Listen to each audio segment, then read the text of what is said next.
Hey everyone, in Grim Dawn patch 1.0.1.0, patch 1010, Beronath Reforged, the forgeable legendary sword, got maybe an upgrade? Potentially something that can enable builds and open up things for certain class combinations. So the first thing is we're going to look at the weapon itself.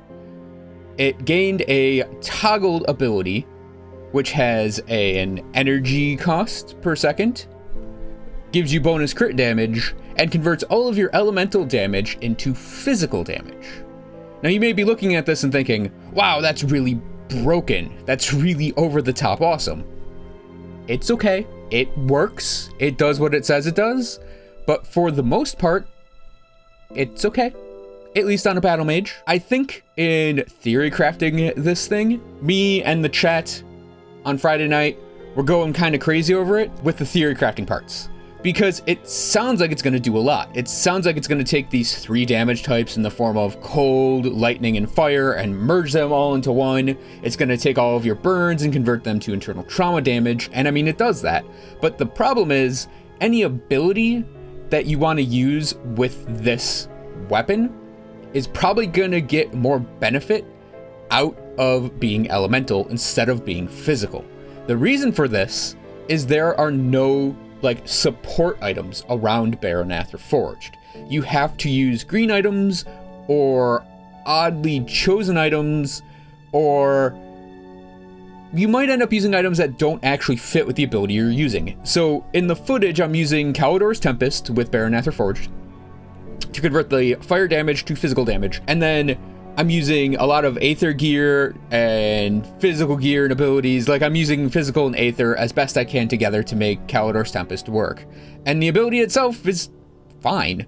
It's just that if I were to really want to focus on Calidor's Tempest, I'd much rather build Fire Aether. There's much more support for a Fire Aether Calidor's Tempest Battle Mage, or even Calidor's Tempest Sorcerer. Now, the places that I think Beronath Reforged are going to shine are with things like devotion abilities. Now in the footage, you're seeing me use Calidor's Tempest with Aether Fire, and then I've attached Reckless Tempest to Blitz. And Reckless Tempest, being predominantly lightning, in this case, converts all of that damage to physical. So it's physical lightning bolts, which is kind of weird. So they're physical bolts. And this is where the weapon's ability is going to shine a bit more, because you can take some disparate abilities that you'd normally not be able to pull into a build and pull them in. So running a Calidor's Tempest Battle Mage, and normally you just go Fire Aether, pick up Aether Fire, Arcane Minds, and maybe go up to Spear of the Heavens. So you'd maybe have a little lightning in there, and maybe you can gear some lightning in and get Reckless Tempest kind of maybe working. But with this setup, you can just throw it in there and it'll work fairly well.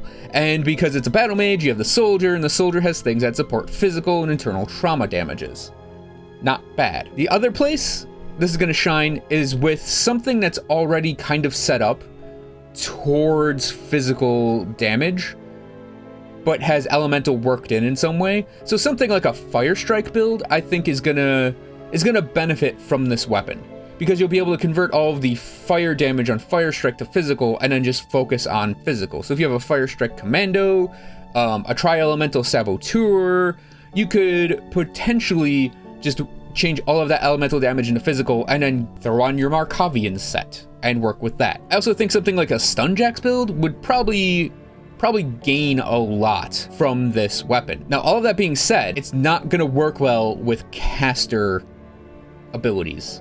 It's not going to work well with Albrechts. It's not going to work well with Panetti's. It's not going to work well with even Calidor's Tempest. I think, like I said, Fire Aether build, the Wrath of Agarex set, much, much better for this. I think because of physical gear not really helping casters out, not really being able to build up energy regen, is the biggest hindrance to this ability. Also, I personally think converting physical to elemental is still stronger for what it is. Getting Baroness, Fury, Iskander's Elemental Exchange, the Iskander set together, and then convert your Cadence to Elemental or something like that, I think that's actually a much more Well, not much more, because it's still conversion. It just would probably work a little better if you want to build something based around conversion. So it's sort of a debate between whether or not this weapon is broken, or if it's Winmore, or if it's just okay. I personally think it's just okay. It's not anything amazing. It can definitely open up builds. It's not broken by any means. It reminds me a lot of the Blood Orb of Cthon, because the Blood Orb of Cthon, you convert all your elemental damage to chaos damage, and it's like, oh, that sounds great, because I'll be able to focus like an occultist thing and do chaos missiles or chaos Trojan sky shards, make my entire aether ray a chaos ray, and yeah, you can build that, but you end up with that same problem where all of the gear that would support, say, Trojan sky shards is geared towards cold lightning. All of the gear that supports Albrecht's aether ray is geared towards fire aether. All of the gear that supports Panetti's is geared towards elemental and aether. So it's like, while you can do these weird conversion things, and it works as a build in and of itself, it's not actually like anything crazy broken. Now, I'm not going to share the build I'm showing in the video because I don't think it's really anything interesting. I'm not going to be keeping Beronath's Fury on my battle mage. I'm going to switch him to something else because I really do honestly think it's not underwhelming. It's just not, in my opinion, that worth it compared to your other options. I tried it with a bunch of combinations on my battle mage. I tried it with something last night, like what you're seeing here, and this is pretty much the build I decided on. I tried it with Trojan Sky Shards, and that actually was kind of terrible. I tried it with a Markovian set, and using Force Wave and Kalidor's Tempest, both on cooldown, obviously. And that worked okay, but because you're not using a two-handed weapon, Force Wave was really weak. Kalidor's Tempest is really weak when it's on cooldown. For abilities that go on cooldown, like Force Wave and the Wrath of Agarex version of Kalidor's Tempest, you really want some giant two-hander to maximize the weapon percent damages. I tried it with the Beronath's Fury auto attack ability, and that was okay. It converted all of the elemental damage that attack has to physical, and it worked okay with the Markovian set. I tried it with the Justicar armor with Force Wave as well, and that worked okay. But I think a commando with that set is much, much better. So the way I view Beronath's Fury right now is, outside of the one or two very specific builds you could make with it, to me, it is something that's going to be subpar compared to the normal versions of whatever you're thinking of building. Like I said, if you're just trying to stack disparate devotion abilities, it will help you do that.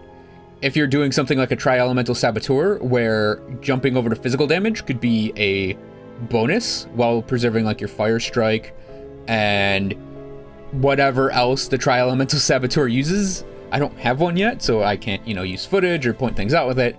It is on my list to do, kinda. But yeah, I honestly think that Beronath Reforged, it's a build-enabling weapon for a couple types of builds, but it's not gonna break the game. So thanks for watching, everyone. I hope you guys enjoyed this video, and I will see you guys next time for more Grim Dawn stuff.